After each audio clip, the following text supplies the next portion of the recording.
Hi, எல்லாருக்கும் வணக்கம். இந்த வீடியோவில் நம்ம என்ன பார்க்க போகிறோம் பார்த்தீங்கன்னா, உங்களுக்கு பூச்சியை சாப்பிட்டு எப்படி வாழ்வது என்று கற்றுத் தரப்போகின்றேன். காலிஃப்ளவர் பக்கோடா எப்படி செய்யலாம்னு பார்க்க போகிறோம். அது என்ன மாடலில், எப்படி சிம்பிளாக எப்படி வீட்டில் செய்யலாம் அப்படின்றத இந்த வீடியோவில் பார்க்கலாம் வாங்க.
காலிஃப்ளவர் நம்ம ஃபஸ்ட்டு வெந்நீரில் போட்டு கொஞ்சம் நேரம் ஊற வைக்கணும்.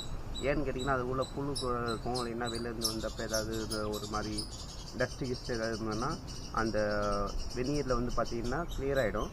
ஸோ அதனால் ஃபஸ்ட்டு வெந்நீர் வச்சுக்கலாம்.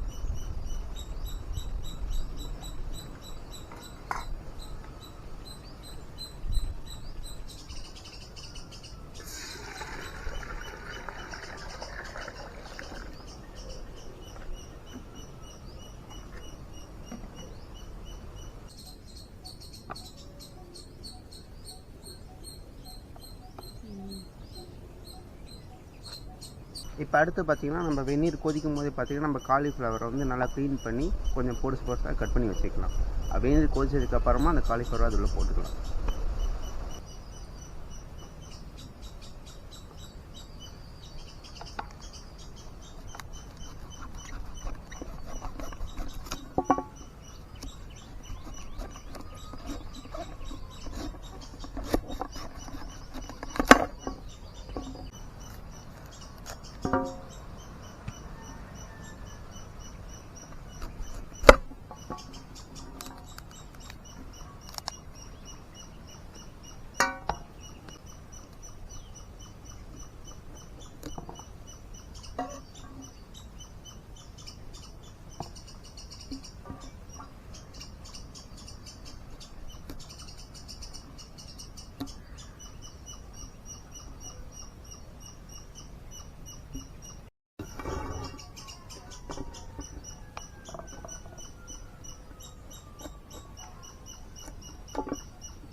கோச்சி சார் சூடாச்சண்ணா அதில் நிறைய தூசு கிடக்கு. எடுத்துட்டியா? நான் எடுக்கல. அதை எடுக்கலான்னு தான் பார்த்தா தூசு இருக்கிறதால வந்துட்டாங்க. இல்லை கையை விட்ட தூசி எடுத்தேன்னு கேட்டேன்.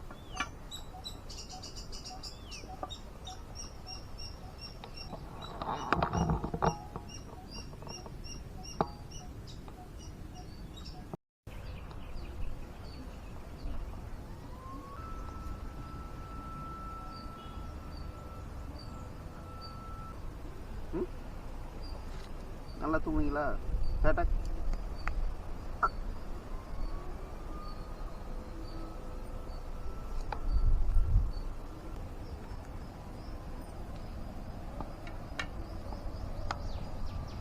இப்போ தண்ணி கொதிக்க ஆரம்பிச்சிருச்சு. இப்போ இதில் பார்த்தீங்கன்னா கொஞ்சோண்டு மஞ்சத்தூள் போட்டுக்கலாம். கொஞ்சமாக மஞ்சத்தூள் போட்டுக்குவோம். உப்பு கொஞ்சம் போட்டுக்கலாம். சால்ட் உப்பு போடுறேன், கல் உப்பு கூட போட்டுக்கலாம். நான் சால்ட் உப்பு போடுறேன்.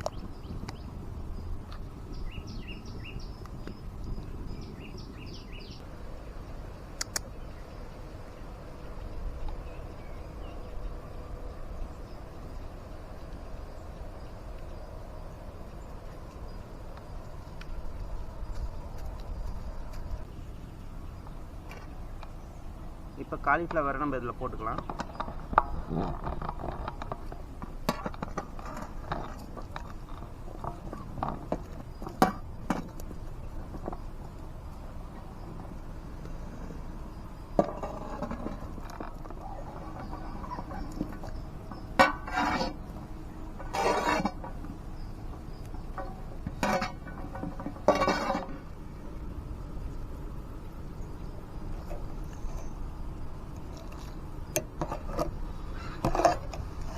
கரெக்டாக ஒரு 5 நிமிஷத்தில் இறக்கிடலாம்.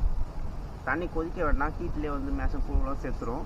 இருந்தாலும் கொஞ்சம் வெந்ததுன்னா நம்ம எண்ணெயில் போடுறப்ப சீக்கிரமாக வெந்துடும், ஈஸியாக எடுத்துடலாம். ஸோ அதனால் அந்த வெந்நீரில் கொஞ்சம் ஒரு 5 நிமிஷம் இருந்ததுன்னா சீக்கிரம் வேகும். அதுக்காக தான் அதில் வச்சுருக்கேன்.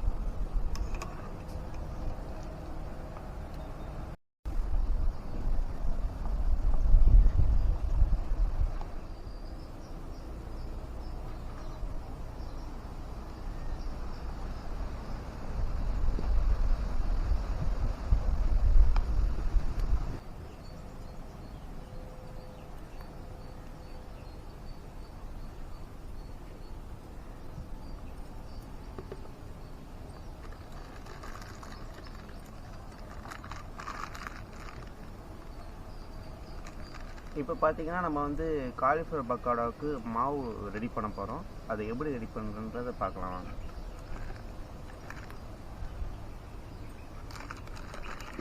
நமக்கு கடல மாவு தான் இதில் மெயினான இன்க்ரீடியண்ட்டாக தேவைப்படும். ஸோ அது வந்து பார்த்திங்கன்னா கடல மாவு கொஞ்சம் கொட்டிக்கலாம். அதிகமாக தேவைப்படாது, கொஞ்சமாக கொட்டிக்கிட்டாலே போதும்.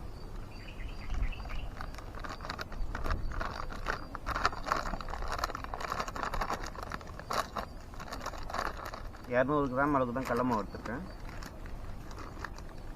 அரிசி மாவு கொஞ்சம் கொட்டிக்கலாம். அரிசி மாவு ஒரு 50 கிராம்லேருந்து ஒரு 75 கிராம் இருந்தால் போதும், அதிகமாக தேவையில்லை. அரிசி போடுறதுக்கு பார்த்திங்கன்னா அரிசி மாவு பார்த்திங்கன்னா வந்து ஒரு மரமறுப்புக்காக தான் போடுறோம். நம்ம கூடவே பார்த்திங்கன்னா நம்ம வந்து தனி மிளகாத்தூள் கொஞ்சம் சேர்த்துக்கலாம். நம்ம காரத்துக்கு ஏற்ற மாதிரி வச்சுக்கலாம். காரம் உங்களுக்கு கம்மியாக வேணும்னா கம்மியாக போட்டுக்கலாம், அதிகமாக வேணுன்றாங்க அதிகமாக போட்டுக்கலாம். ஒரு 10 கிராம்லேருந்து ஒரு 20 கிராம் இருந்தால் போதும்.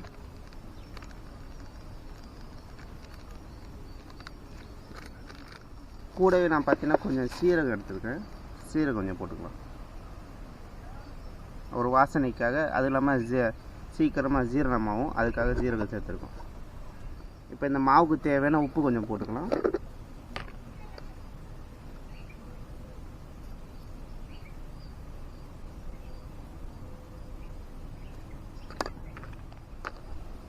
இப்போது இவ்வளோ தான் இதுக்கு தேவையான இன்க்ரீடியன்ட் பார்த்தீங்கன்னா இதுக்கு மட்டும்தான். இப்போ இது எல்லாத்தையும் மிக்ஸ் பண்ணிக்கலாம்.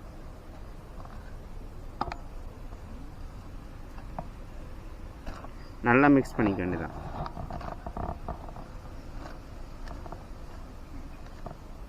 இப்போ பார்த்தீங்கன்னா மற்றவங்க எல்லாருமே பார்த்தீங்கன்னா இதில் வந்து தண்ணி கலப்பாங்க. இந்த பஜ்ஜி மாவு போடுற மாரி போட்டு அதில் போட்டு காலிஃப்ளவர் போட்டு பரட்டுவாங்க. நம்ம அப்படி பண்ண போகிறது கிடையாது. ஆல்ரெடி பார்த்திங்கன்னா நம்ம வந்து ஊற வச்சுருக்கோம். அந்த வெந்நீரில் கொதிக்கிற அந்த தண்ணியில் ஊறி இருக்குல்ல, அதை அப்படியே எடுத்து நம்ம இந்த மாவில் போட்டு ஜஸ்ட் அப்படியே பெரட்ட போகிறோம். பெரட்டும் போது பார்த்திங்கன்னா அதில் இருக்க தண்ணியை வந்து இந்த மாவு வந்து உறிஞ்சிரும். ஸோ அதை அப்படியே எடுத்து எண்ணெயில் போட போகிறோம். எப்படி பண்ணலான்னு பார்க்கலாம் வாங்க.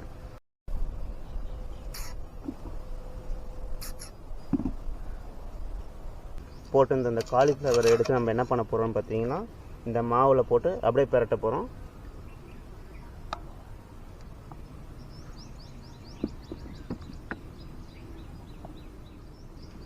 இதுக்கு மேக்ஸிமம் தண்ணி தேவைப்படாது. அப்படி தேவைப்பட்டதுன்னா ஆட் பண்ணிக்கலாம்.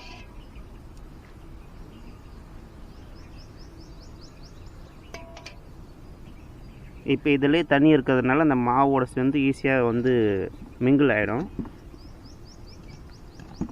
நல்லா சூடாக வர இருக்குது.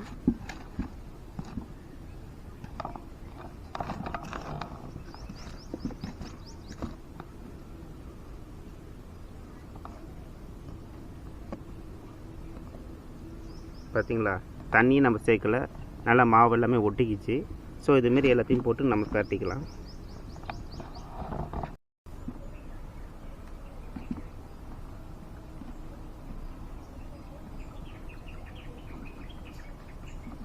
சூடாக வர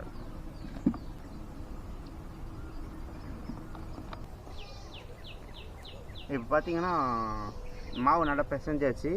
கலர் ஒன்று ஒட்டி இருக்குது. இது பார்க்குறதுக்கு ஒன்று ஒட்டாத மாரி தான் இருக்கும், அதனால் நல்லா ஒட்டி இருக்குது. இப்போ பார்த்தீங்கன்னா எண்ணெய் காஞ்சிருச்சு. இப்போ நம்ம இதில் போட்டு எடுக்க பொரிக்கலாம்.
வீட்டிலேயே செஞ்ச சுவையான காலிஃப்ளவர் பக்கோடா. இப்போ பார்த்தீங்கன்னா வீட்டிலே சும்மா சிம்பிளாக அழகாக செஞ்சாச்சு. கடையில் பார்த்தீங்கன்னா இதில் பார்த்தீங்கன்னா மாவு அதிகமாக போட்டுருவாங்க. ஆனால் நம்ம வீட்டில் செய்யும்போது பார்த்தீங்கன்னா காலிஃப்ளவருக்கு ஈக்குவலாக போட்டிருக்கோம். கடையில் மாவு அதிகமாக போகிறதுக்கு காரணம் பார்த்தீங்கன்னா அவங்க எடை அதிகமாக வைக்கிறதுக்காக மாவு அதிகமாக போட்டுருவாங்க. ஸோ அதெல்லாம் கெடுதல். ஸோ இதுமாரி நம்ம வீட்டிலே செஞ்சு சாப்பிட்டோம்னா உடம்புக்கு நல்லாயிருக்கும். ஸோ இப்போ பார்த்தீங்கன்னா வீட்டிலே செஞ்ச மைனஸ் இருக்குது. இந்த மைனஸ் பார்த்தீங்கன்னா நாட்டுக்கோழி முட்டையில் செஞ்ச மைனஸு. நான் நெக்ஸ்ட்டு அடுத்த தடவை பார்த்தீங்கன்னா உங்களுக்கு மைனஸ் எப்படி செய்யணுன்ற ஒரு வீடியோ அடுத்த தடவை போடுறேன். இப்போ இது ஒரு தடவை டேஸ்ட் பண்ணி பார்க்கலாம்.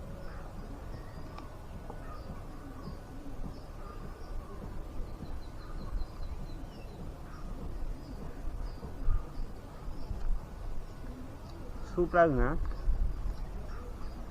இந்த மைனஸுக்கும் இந்த காலிஃப்ளவர் பக்கோடாவுக்கும் டேஸ்ட்டு வேறு லெவலில் இருக்குது. நீங்கள் ஒரு தடவை வீட்டில் செஞ்சு பாருங்கள். செஞ்சு பார்த்துட்டு எனக்கு கமெண்ட் பண்ணுங்கள். தேங்க்யூ.